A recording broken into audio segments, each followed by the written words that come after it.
আজকের নিত্য পণ্যের দরদাম জানাচ্ছেন মানিক শিকদার। মানিক শিকদার কারণ বাজার থেকে স্বাগত জানাচ্ছে। আপনারা জানেন এই যে প্রতিদিন আমরা বাজার দর সম্পর্কে একটি তথ্য দিয়ে থাকি এবং আজকে সেই ধারাবাহিকতায় আমরা জানবো গত দিনের তুলনায় আজকে বাজার দর কতটা বাড়লো বা কমলো।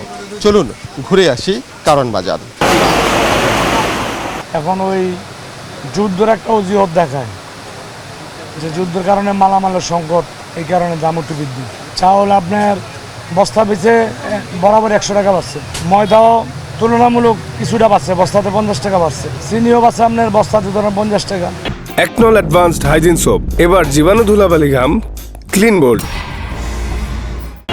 এই মুরগির মাংসের দাম প্রতিদিনই বাড়ে কমে। আজ আমরা জেনে নিব আসলে মুরগির দাম বাড়লো কি কমলো, আজকের মুরগির পরিস্থিতি কি কতটা আসলে বাড়লো বা কমলো।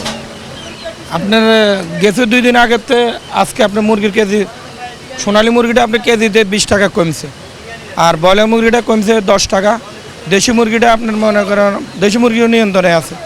সোনালী মুরগি আমরা কালকে বেচছি 300 টাকা, 310 টাকা, আজকে বেচতেছি 290, 300 টাকা। ব্রয়লার মুরগিটা বেচছি 160 টাকা, আজকে বেচতেছি 150 টাকা।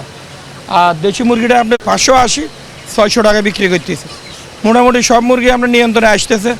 ঈদের আগে যে খামারগুলো আপনার বন্ধ হয়েছে এগুলো চালু হলে রেট আরও কমে দেবো। দেশি মাছ বাজারে উঠলেও সেই পরিমাণের দাম আসলে কমেনি।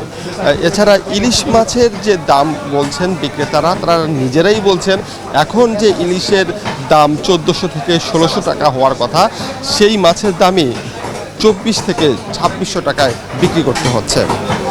আর 1 কেজির নিচের যেটা 2100 টাকা কেজি, 900 950 গ্রাম, আর 700 800 গ্রামদের রেডি 1800 টাকা কেজি। হিসাবে মাছের দামটা অনেকটা বেশি, যে এখন মাছের সিজন, এখন মাছের সিজন মাছ থাকবো 1 কেজির মাছ 1500 1600 টাকা কেজি থাকবো, কিন্তু এই কারণে 1 কেজির মাছ এখন বর্তমানে 2200 2300 টাকা কেজি। তো গেছে সপ্তাহ তো এই সপ্তাহে কেজিতে আপনার 20-50 টাকা বাড়ছে সব মাছেরই। চাহিদা অনুযায়ী সরবরাহ বাড়লে দ্রব্যমূল্য কিছুটা কমবে বলে মনে করছেন ক্রেতা বিক্রেতারা। তবে ইরান ইসরায়েলের যুদ্ধেও অনেকের কপালেই চিন্তার ভাঁজ ফেলেছে। কারণ বাজার থেকে মানিক শিকদার, 21 টেলিভিশন, ঢাকা।